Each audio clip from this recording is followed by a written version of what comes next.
Once upon a time, upon a Wintervale eve, old Scrooge sat busy in his counting house. "A merry Wintervale, uncle!" It was the voice of Scrooge's nephew. "Bah! Humbug!" "Wintervale a humbug, uncle? You don't mean that?" "I do. If I had my will, every player who goes about with the merry Wintervale on his keyboard should be stripped of his gear." "Uncle!" "Nephew, keep your Wintervale your way, and let me keep it mine." "I'll have you know, uncle, I have always thought of Wintervale time to be a good time, a kind, forgiving, charitable, pleasant time. And therefore, uncle, though it has never put a scrap of silver or gold in my pocket, I believe that it has done me good." "Let not the door striketh thee on the way out."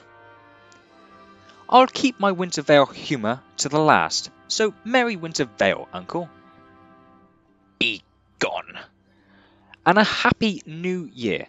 "Get out." Grinch. His nephew left the room, but the clerk, in letting Scrooge's nephew out, had let two other people in.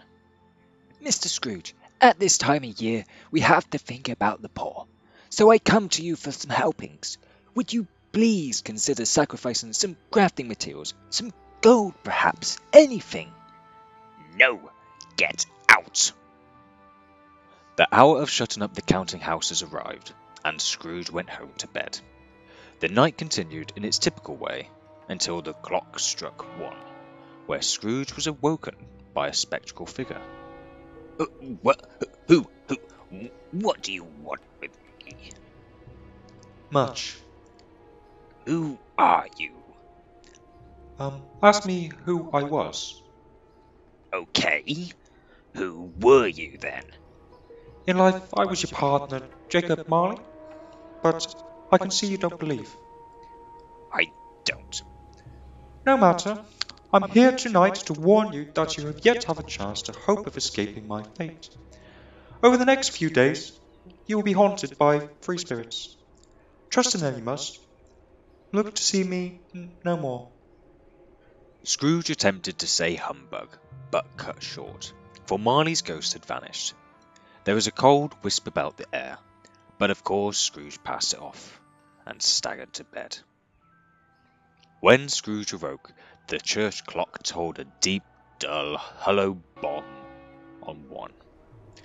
Light flashed up in the room the instant, and the curtains of his bed were drawn aside by a strange figure, like a child. "Are you the spirit, sir, whose coming was foretold to me?" "I am. "Who and what are you?" I am the ghost of Wintervale past." As the words were spoken, they passed through the wall, and stood in a busy courtyard of a city. It was made plain simple enough by the dressing of the shops that here, too, it was Wintervale time. The ghost stopped at a certain warehouse door, and asked Scrooge if he knew it. "My old place of work." They went in. At the sight of an old gentleman standing behind such a high desk, Scrooge cried out in excitement. "Why, it's Feswig! Bless his heart, it's Feswig alive again!" "Yo ho there, Ebenezer!" A living and moving picture of Scrooge's former self, a young man, came briskly in, accompanied by his fellow apprentice. "Yo ho, my boy," said Feswig. "No more work tonight. Wintervale Eve! Wintervale, Ebenezer! It's here!" When the clock struck 11, this ball broke up. Mr. Feswig, shaking hands with every person as he or she went out, wished him or her a merry Wintervale. "A small matter," said the ghost. "to these silly folks, such a full of gratitude. He has spent but just a few of gold, 3 or 4 perhaps. Is that so much he deserves, this praise?" "It isn't that, spirit. He has the power to render us happy or grumpy, to make our service a pleasure or a toil. Say that his power lies in the words and looks, in things impossible to add and count 'em up. What then? The happiness he gives is quite as great as the cost of a fortune, spirit. Remove me from this place. Haunt me no longer. As he struggled with the spirit, he arose in his bedroom, only to fall back into a deep sleep. Scrooge awoke once more. Stood before him was once again a glowing spectacle. I am the ghost of Wintervale Presence. Look me up and down. See me stand. You have never seen the like of me before. Touch my robe. Scrooge did as he was told, and touched the robe.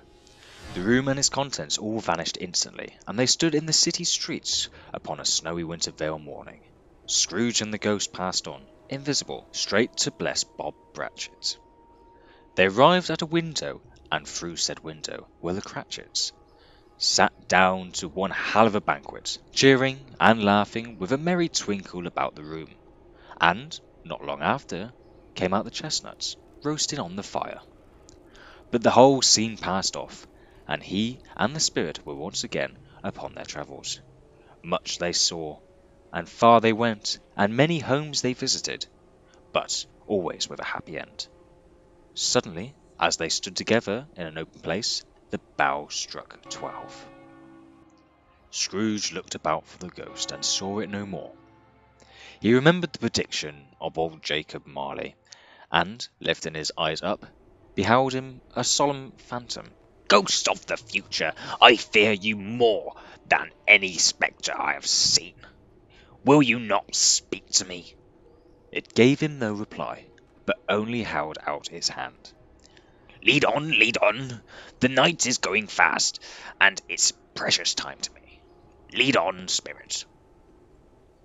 Wandering about the streets of the city, the spirit stopped beside one little group of businessmen. Scrooge advanced to listen to their talk. I don't know much about it either way. I only know he's dead. Oh, when did he die? Last night, I believe. Oh, what's he done with his money? I haven't heard. Company, perhaps. He hasn't left it to me. That I know. The scene had changed, and now he almost touched a bare, uncurtained bed. A pale light, rising in the outer air, fell straight upon this bed, and on it, unwatched, unwept, uncared for, was the body of this unknown man. Spirits, let me see some tenderness connected with a death, or this dark chamber. The ghost conducted him to Bob Cratchit's house, the dwelling he had visited before, and found the mother and the child seated round the dinner table. Shortly after, Bob arrived back home. Oh, you went today then, Robert? Yes, my dear, I wish you could have gone. I promised him that I would walk there on Sunday. Spectre, something informs me that our parting moment is at hand. I know it, but I know not how. Tell me, what man that was, with the covered face, whom we saw lying dead. The ghost of Wintervale yet to come pulled him along, to what seemed to be a courtyard. The spirit stood among the graves and pointed down to one. Scrooge crept towards it, trembling as he went, and, following the finger, read upon the stone of the neglected grave was his own name, Ebenezer Scrooge.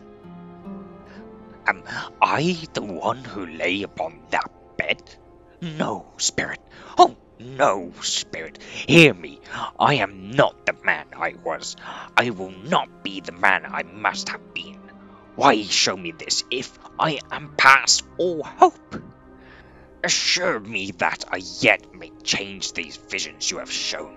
I will honour Wintervale in my heart. Oh, tell me, can this writing upon this stone be erased? Holding up his hand in one last prayer, to have his fate reversed, he saw an alteration in the phantom's hood and dress. It shrunk, collapsed, and dwindled down into a bedpost. Running to the window, he opened it and put out his head. No fog, no mist, no night, clear, bright, stirring, golden day. You there!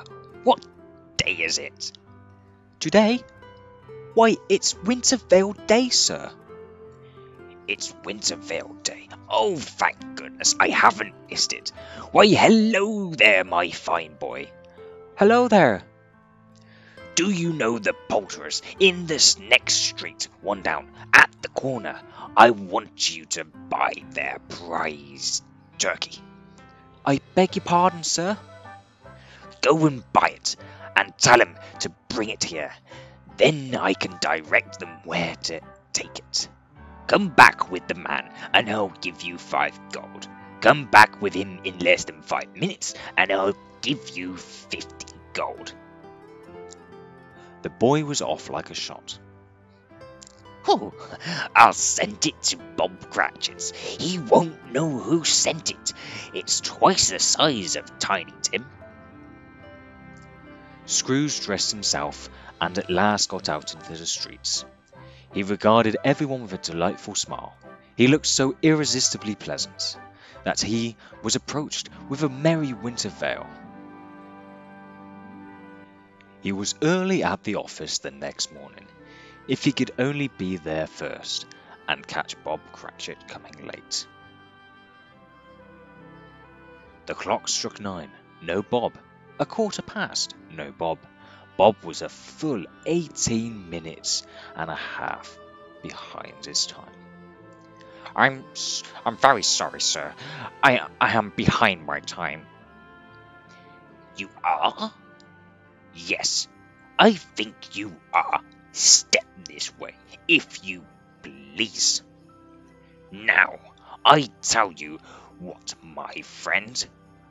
I am not going to stand for this sort of thing any longer, and therefore I'm about to raise your salary. Bob trembled. Scrooge was better than his word. He did it all, and infinitely more. And to Tiny Tim, who did not die, was a second father. He became as good a friend, as good a master, and as good a man as the good old city knew, or any other good old city, town, or borough in the good old world. And it was always said of him that he knew how to keep Wintervale well. May that truly be said of us, and all of us. And so, as Tiny Tim observed, and God bless us, everyone.